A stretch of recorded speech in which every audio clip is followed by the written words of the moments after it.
called Roosevelt Hotel, which is in the privatization, which is an open privatization case since 1996. There may be others. So that's 36 years.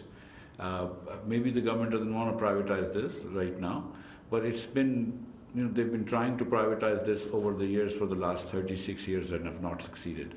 So perhaps the privatization law is not the right law. Is not as allows you to privatize these things.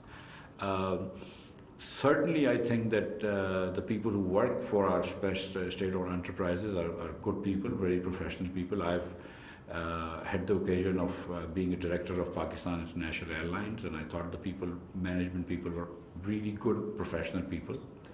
I've had the occasion of chairing Sui Southern Gas Company. I think they were outstanding professionals.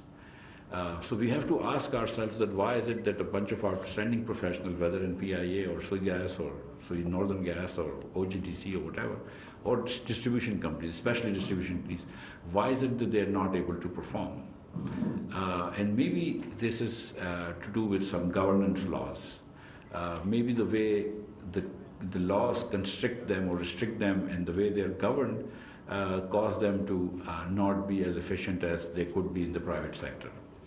So I think that two things that we need to work on is that to the extent that we want to privatize public enterprises, we need to come up with better laws and better ways to privatize them. And to the extent that we need to improve their governance, I think that it's not just a matter of having very good boards, although that obviously is important. It's not a matter of having very good management. That's obviously very important, and like I said, that the boards and management of these organizations generally are very professional and very first-rate. But it's also a matter of having the right laws that govern these enterprises that allows them to thrive and improve. Which brings me to one other thing that people talk about, and then that's the IMF program that we have now signed, and that's all the talk these days, at least in the finance ministry. As most of you know, that we were able to sign a staff level agreement with the IMF. That staff level agreement now envisages the IMF program being extended to the whole of next year, and also augment the amount by $1 billion, so that we now expect to get approximately $4 billion over the next 1 year from the IMF. The conditions that the IMF had set, called prior conditions, included some passing of the budget, which we've done. This also included signing of MOUs with the provinces, which we have done.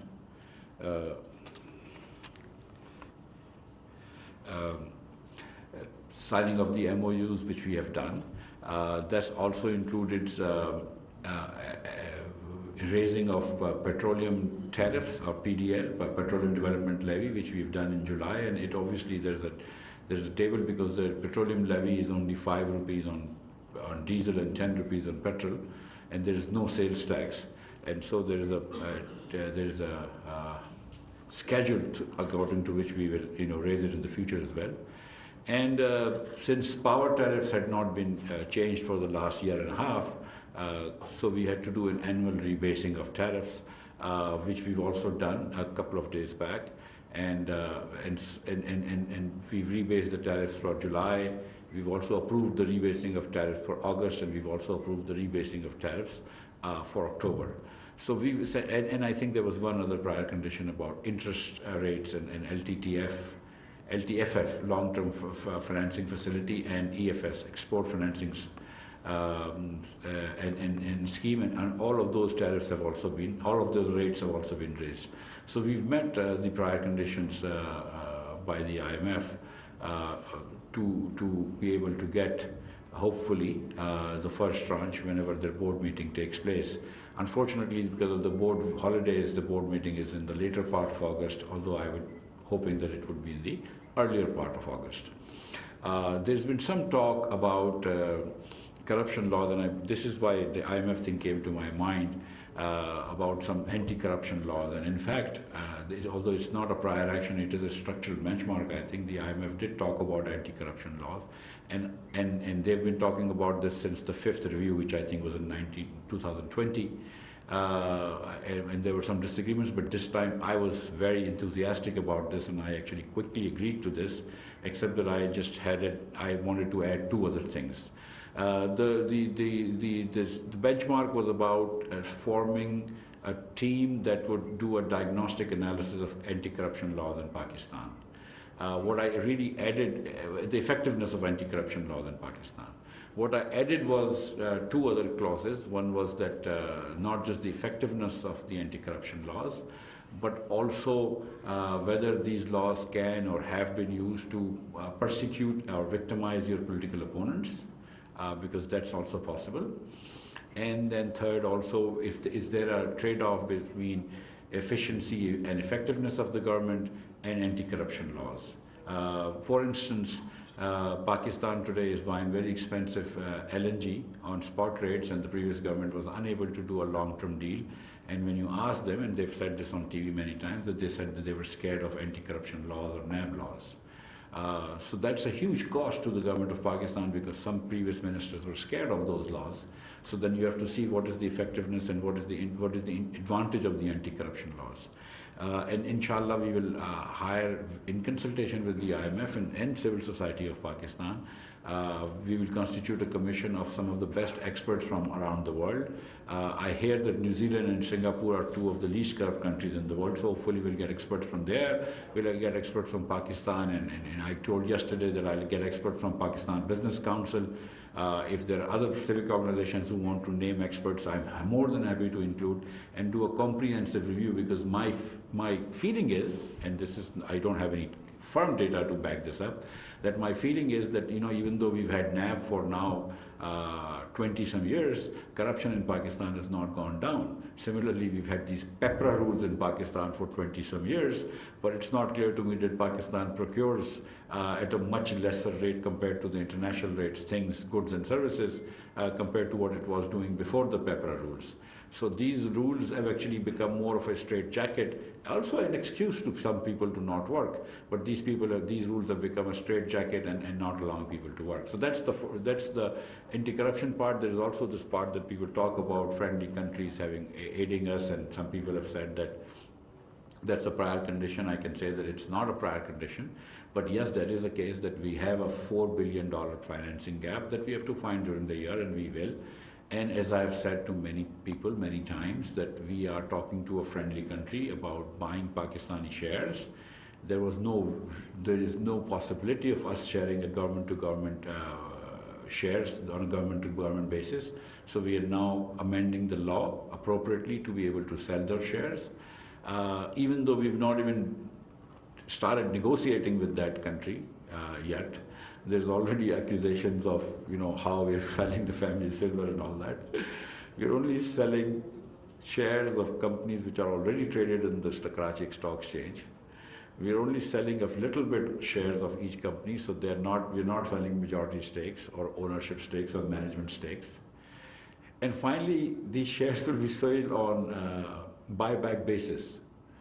So, if I sell something for $100 today and I can buy this for $105, then really the price is not relevant, right? Because at any given price, I can always sell it back, buy it back for 5%. So all of these will be a repo, will have a buyback clause on those shares. So any allegations of anything inappropriate, I think, just falls flat. But my point was that there is a friendly country, for instance, that is willing to buy our shares, and that would help us go a long way towards funding our financing gap.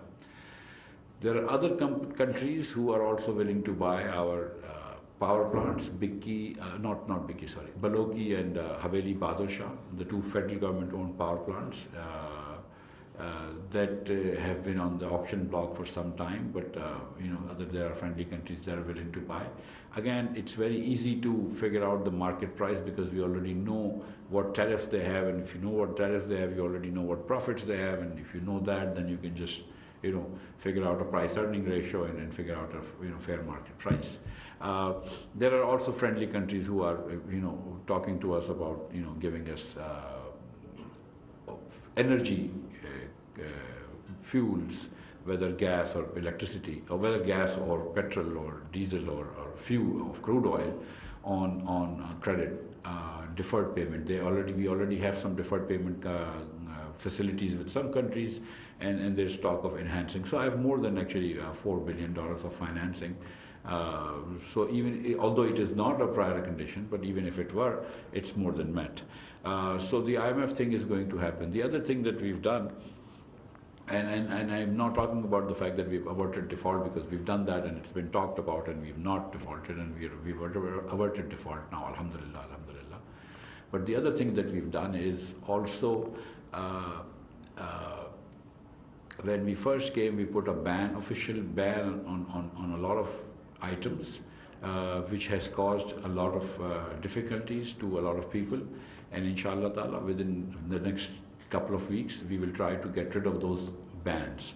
So those bans will be lifted, the bans on imports of certain goods, for instance, pet foods and things like that, and we'll get rid of those bans. But at the same time, we have now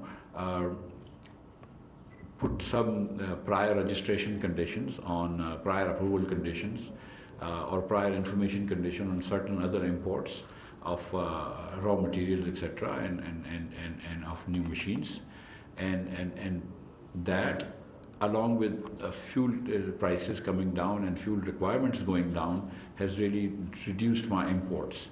Let me just say that when we were subsidizing diesel and petrol and motor gasoline, for instance, the demand for that had gone up. One, because price was cheap, but also because people were actually hoarding it, and the companies were also storing it as much as they could. Resultantly, Pakistan, which normally has 6 days of diesel, ended up I think today it has probably like 42, 43 days of diesel. So 7 times the normal storage. Similarly, Pakistan, which has maybe 10 days of motor gasoline, today has 30 days of motor gasoline. So we've actually imported a lot more motor gasoline and diesel, and we probably have 3 to 4 months of, or maybe even more, of furnace oil. So we'll not be importing a lot of those things in the next, we haven't imported them in the last few days, and we are not going to import them a lot in the next fortnight or so. So that is also reducing our import bill, plus some other things that we've done, administrative measures, plus the increase in interest rates, the dollar rate going up, contraction of demand. All of that combined has resulted in our imports, at the port this year. This is as of day before yesterday, the number was $3.77 billion. And since there were, I think, 4 working days left, so we were expecting that the number would be about $4.3, $4.4 billion. I mean, that's a remarkable contraction. In fact, we are perfectly comfortable even if the imports are $5.5 billion. But what would happen is that from next month onwards, inshallah, the incoming dollars in Pakistan by way of exports and remittance will be more than the outgoing dollars from Pakistan by way of imports or some debt repayments, debt servicing, I should say. And because we will have more imports, we will have more inflow of dollars than outflow of dollars, we will inshallah then, therefore, not have the pressure on Pakistani rupee that exists today, and we will, as you will see, that Pakistani rupee will not be under pressure anymore. At that point, we will either be able to build reserves or, the rupee will appreciate, but that's a decision that, I leave to the short-term future of 2-3 weeks from now. Today, yesterday, for instance, I know that there was more inflow of dollars than outflow of dollars, but that was just one day.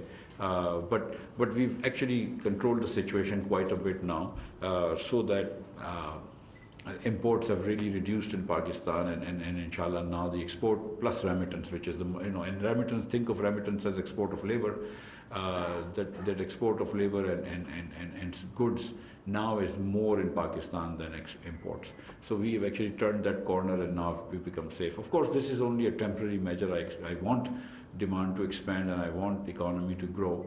And after a few months of breather, these sets of policies will give us to this quarter, will institute policies that once again bring back growth in Pakistan, but an inclusive growth, and most importantly, a sustainable growth.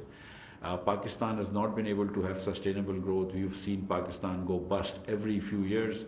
Every time we go beyond north of 5% growth, we go bust. So we have to come up with a sustainable growth, and it turns out that the way to achieve sustainable growth is happily also an inclusive growth.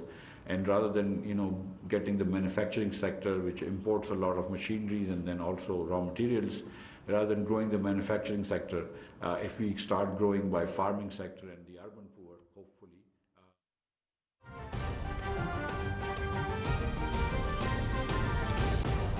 वज़ीर आज़म से Shanghai electric के सदर लियोपिंग की क़यादत में चीनी वफ्द की मुलाकात। हुकूमत चीन के साथ ताउन और सरमायाकारी बढ़ाने के लिए कोशां। चीनी कंपनियों के इंजीनियर्स और मजदूरों के तहफ़्फ़ुज़ के लिए इक़दाम किए जा रहे हैं। थरकोल बिजली घर मंसूबे से 1320 मेगावाट बिजली पैदा होगी। वज़ीर आज़म मोहम्मद शहबाज शरीफ।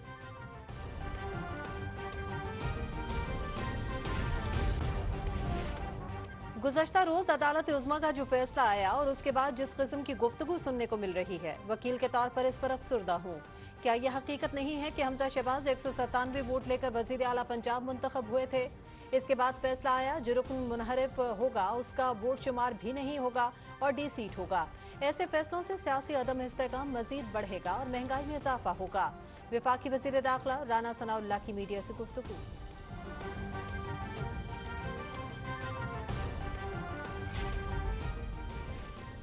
अमन अमान की सूरत हाल बरकरार रखने के लिए इस्लामाबाद पुलिस का अहम किरदार। इस्लामाबाद पर मुसल्ला चढ़ाई करने वालों को पुलिस और रेंजर्स की मदद से नाकाम बनाया।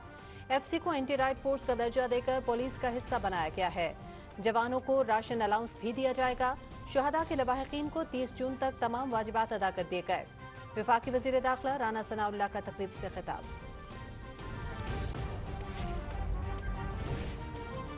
मुल्क की तरक्की और खुशहाली के लिए ज़रूरी है कि तमाम जमातें मिलकर मईशत की बेहतरी के लिए किरदार अदा करें। तालीम, सेहत, अमन, तहफ़्फ़ुज़ वो अहदाफ हैं जिनमें सियासी इख्तलाफात नहीं होने चाहिए। नौजवान हमारा कीमती असासा हैं, उनको बेहतर सहूलियात की फराहमी हुकूमत की अव्वलीन जिम्मेदारी है। स्पीकर राजा परवेज़ अशरफ और वज़ीर मनसूबाबंदी एहसन इकबाल का पायदार तरक्की के अहदाफ के हवाले से तकरीब से खिताब।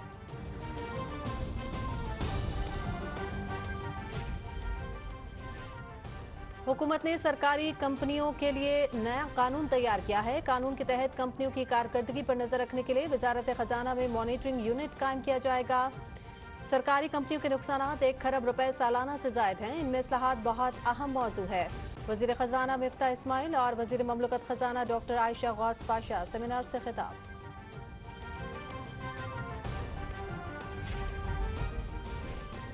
पहला निशाने हैदर पाने वाले कैप्टन मोहम्मद सरवर शहीद का 74वां यौम शहादत।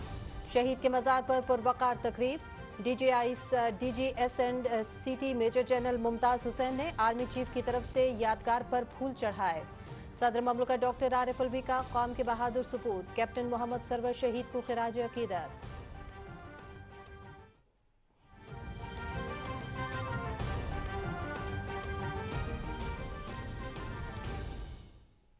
एक मरतबा फिर से लिए चलेंगे आपको वजीर खजाना मिफ्ता इस्माइल तकरीब से खिताब कर रहे हैं। Increase, the US dollar is on a historic high. So all of those things combined, the US dollar being a historic high, interest rates increase, in worldwide inflation, supply chain disruptions, lead us to act, I think, hopefully in a very conservative manner, in a very mature manner, and to not make mistakes. So although ideally if you become a finance minister of your nation, and this is my second opportunity, you should want to bring growth, you should want to decrease inflation, provide employment to your people, but unfortunately those really are not at this point my top priorities. They will be in a few months, but at this point I'm very happy that we've averted the default, and my most priority is to ensure that Pakistan is getting more inward dollars than the dollars going out, and that Pakistan stays on that narrow but straight path towards stability, and hopefully once we've achieved stability, then we can talk about prosperity. So thank you very much for listening to me and giving me a chance to talk to you. I know that much of my talk was a little bit away from the SOE topics,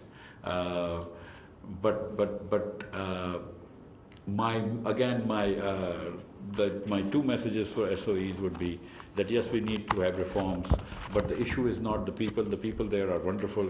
The issue is better laws and better methods, and where we are not able to do it, I think we should try and privatize.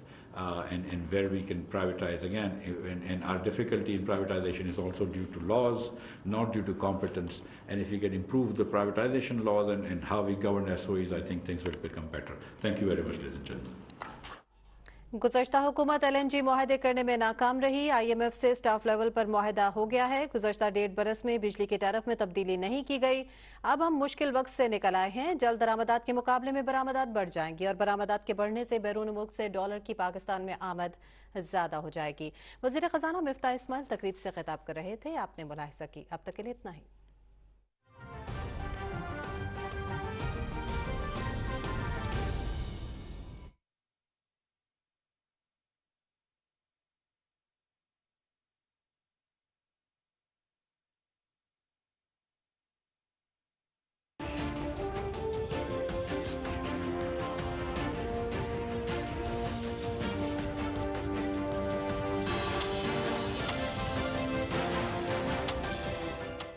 बिस्मिल्लाहिर्रहमानिर्रहीम। अस्सलाम वालेकुम नाज़रीन, मैं हूं सैयद अनवारुल हसन और आप देख रहे हैं प्रोग्राम 10 तक PTV न्यूज़ इस्लामाबाद स्टूडियो से। नाज़रीन, सुप्रीम कोर्ट का बड़ा फैसला सामने आ गया है। चौधरी परवेज इलाही साहब की जो पिटीशन थी उसे मंजूर कर लिया गया है और डिप्टी स्पीकर पंजाब असम्बली दोस्त मोहम्मद मजारी साहब की जो रूलिंग है, सुप्रीम कोर्ट के 3 रुकनी बेंच ने इसको कलअदम करार दे दिया है। और साथ में परवेज इलाही साहब, चौधरी परवेज इलाही साहब को वज़ीर आला पंजाब मुकर्रर किया गया है। सुप्रीम कोर्ट के शॉर्ट ऑर्डर जो कि चीफ जस्टिस उमर अता बंदियाल साहब ने पढ़कर सुनाया कोर्ट रूम नंबर 1 में। 3 रुकनी बेंच ने अपने ऑर्डर में बताया कि अब चौधरी परवेज इलाही साहब वज़ीर आला पंजाब मुकर्रर हो गए हैं और शॉर्ट ऑर्डर के मुताबिक आज रात 11:30 बजे गवर्नर पंजाब को कहा गया है कि वो इनसे वज़ीर आला पंजाब का हल्फ लें।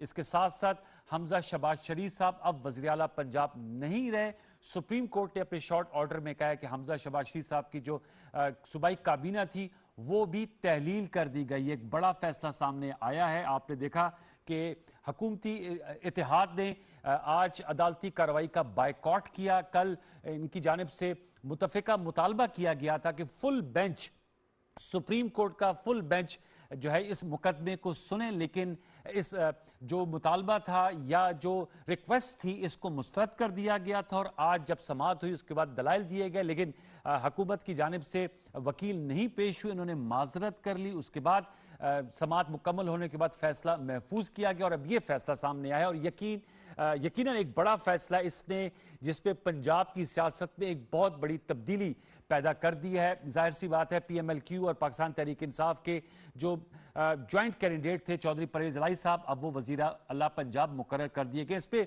सियासी रद्द-ए-अमल भी सामने आ रहा है और मुस्लिम लीग नवाज जो ऑब्वियसली बहुत बड़ी स्टेक होल्डर है पंजाब की, और हमजा शहबाज साहब उन्हीं की जमात से थे, उनकी जानिब से प्रेस कॉन्फ्रेंस भी हुई। मरियम औरंगजेब साहबा जो वज़ीर इत्तलात और नशरियात हैं, उन्होंने कहा कि आज से अदलिया बहाली तहरीक का दूसरा मरला उसका आगाज हो गया है और उन्होंने कहा पार्लिमान की बालादस्ती के लिए जदोजहद की जाएगी। इस हवाले से अब गुफ्तगू करेंगे और ऑब्वियसली पाकिस्तान तहरीक इंसाफ और PMLQ के रैंक्स में खुशी पाई जाती है।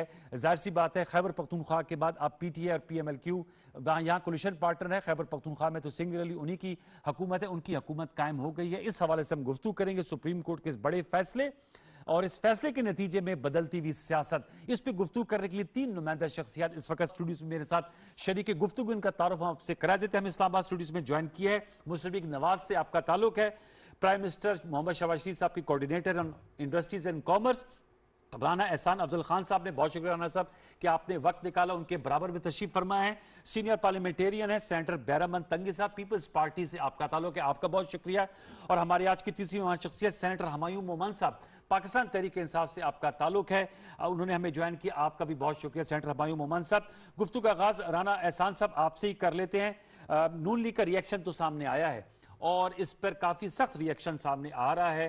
ابھی عطا تارڑ صاحب، ملک احمد خان صاحب، مریم اورنگزیب صاحب پریس کانفرنس کر رہے تھے اور وہ بتا رہے تھے کہ کس طرح جو پنجاب میں جب 25 منحرف اراکین ہوئے تھے ہمایوں مومن صاحب کی جماعت کے، ان کو ووٹس کو ان کو نہیں مانا گیا، ڈیسیٹ کر دیا گیا، بائی الیکشن ہوئے اور اس کے نتائج سامنے ہیں. لیکن اس مرتبہ ان ووٹوں جو ڈپٹی اسپیکر صاحب کی رولنگ تھی اس کو کالعدم قرار دے دیا ہے. یور ٹیک سر، اب تو پنجاب ایک طرح سے ان کے پاس آ گیا ہے، فیڈرل گورنمنٹ کے لیے کیا چیلنجز پیدا ہو گئے ہیں؟ بسم اللہ الرحمن الرحیم. میں سمجھتا ہوں کہ جو ہم خدشات بتا رہے تھے اس بینچ کے بارے میں وہ ثابت ہو گئے، اور یہ فیصلہ لگ رہا تھا کہ اسی طرح ہی ہونا ہے. جو فل کورٹ کی ہماری جو ریکویسٹ تھی، جو کہ جس کو سپورٹ کیا نہ صرف سپریم کورٹ کے سابق صدور نے بلکہ جو حاضر سپریم کورٹ بار کے جو صدور ہیں، اور اس کے علاوہ جو لیگل فرٹرنیٹی تھی، کہ اس سے ٹرانسپیرنسی جو ہے وہ انشور ہوتی ہے. تو وہ جو ہم کہہ رہے تھے کہ جو ہے وہ بینچ بھی فکس ہوتے ہیں، اور جس تناظر سے یہ فیصلے پی ایم ایل این کے خلاف آتے رہے، آج سوال اور زیادہ زور سے اٹھتا ہے کہ وہ جو 7 ووٹ جو ہے وہ ڈسکاؤنٹ ہوئے اور نہیں کاؤنٹ ہوئے یوسف رضا گیلانی کے الیکشن میں، اس کے اوپر کیوں نہیں سنوائی ہوئی. اور یہ جو معاملہ ہے یہ 2 خطوط کا معاملہ ہے، اور بڑی سمپل سی بات ہے کہ ایک خط جاتا ہے اور سی ایم جو ہے 197 ووٹ لے کے سی ایم الیکٹ ہو جاتا ہے، اور ایک میں حمزہ شہباز صاحب کی بات کر رہا ہوں، اور ایک خط پارٹی ہیڈ سے جاتا ہے کہ جو ہے یہ انہوں نے پارٹی ڈائریکشن فالو نہیں کی، اور عمران خان کا پارٹی ہیڈ کا وہ خط جاتا ہے ای سی پی کو، اور وہ ڈی سیٹ ہو جاتے ہیں. اور اسی طرح پارٹی ہیڈ کا خط جاتا ہے جو کہ چودھری شجاعت کا ہوتا ہے کہ یہ جو 10 ووٹ ہیں انہوں نے پارٹی لائن نہیں فالو کی، تو ادھر جو ہے نہ ان کے ووٹ جو ہیں وہ شامل ہو جاتے ہیں. تو یہ جو دوہرا معیار جو لیا گیا اور جس طریقے سے تشریح کی گئی 63A کی، اس پہ بھی لوگوں کو جو ہے وہ سوالات ہیں کہ یہ جو تشریح ہے یہ بھی ری رائٹنگ آف کانسٹیٹیوشن کے برابر ہے. لیکن چلیں کر لی تشریح، اور اس میں اور اس سے اگلے ہی فیصلے کے اندر آپ اپنی ہی تشریح سے یو ٹرن لے لیتے ہیں، تو یہ عدالت کے اوپر بھی، اس کی ساکھ کے اوپر یا اس کی ڈیسیجن میکنگ کے اوپر میں سمجھتا ہوں بہت بڑا سوالیہ نشان ہوتا ہے. پارٹی ہیڈ کے اوپر جو پہلے فیصلہ آیا، جو میاں نواز شریف جب پارٹی ہیڈ تھے، تو اس وقت کہا گیا کہ پارٹی ہیڈ ہی پارلیمانی لیڈر ہوتا ہے اور پارلیمانی لیڈر ہی پارٹی ہیڈ ہوتا ہے، اور یہ دونوں چیزیں جو ہیں یہ اکٹھی چلیں گی. اس بنیاد پہ ان کو فارغ کر دیا گیا، اور وہاں اس چیز کو. لیکن اب جو سپریم کورٹ کا موجودہ آرڈر ہے اس میں تو انہوں نے کلیئرلی کہا ہے کہ جو آرٹیکل 63(1) میں پارلیمنٹری جو پارٹی ہے وہ ڈیسائیڈ کرتی ہے. بس دیکھیں، لیکن جو سپریم کورٹ کے جو پچھلے فیصلے ہیں، جو اس سے بھی لارجر بینچ کے جو فیصلے ہیں، انہوں نے تو یہ بہت بڑا ایک، اب دیکھیں مجھے لگتا ہے کہ جو لاڈلا تھا وہ آج بھی لاڈلا ہے، اور وہ کس کا لاڈلا ہے اور کون اسے اس چیز کے باوجود کہ اس لاڈلے نے اس معیشت کو تباہ کر دیا، اس چیز کے باوجود کہ 20,000 ارب کے قرضے لیے گئے، سرکلر ڈیٹ جو ہے وہ 1100 ارب سے 2500 ارب پہ کیا گیا، 4 وزراء خزانہ تبدیل ہوئے، فسکل خسارہ آپ کا 5000 ارب پہ چھوڑ کے گئے، ملک کو دیوالیہ کر دیا، اور آج اس کا گن سمیٹتے ہوئے جب ہم وہ فیصلے کر رہے تھے ملک کو آگے اس دلدل سے نکالنے کے لیے، تو اس لاڈلے کو تھاپی دی گئی اور اس کو جو ہے وہ یہاں. یہ سینیٹر ہمایوں صاحب، اب آپ نے سن لیا رانا احسان افضل صاحب جو ہیں، اب یہ میرے خیال میں پی ایم ایل این کا نیریٹو ہے کہ آپ کل بھی لاڈلے تھے اور آج بھی لاڈلے ہیں، کیا کہیں گے؟ دیکھیں بالکل صحیح کہتے ہیں ہم.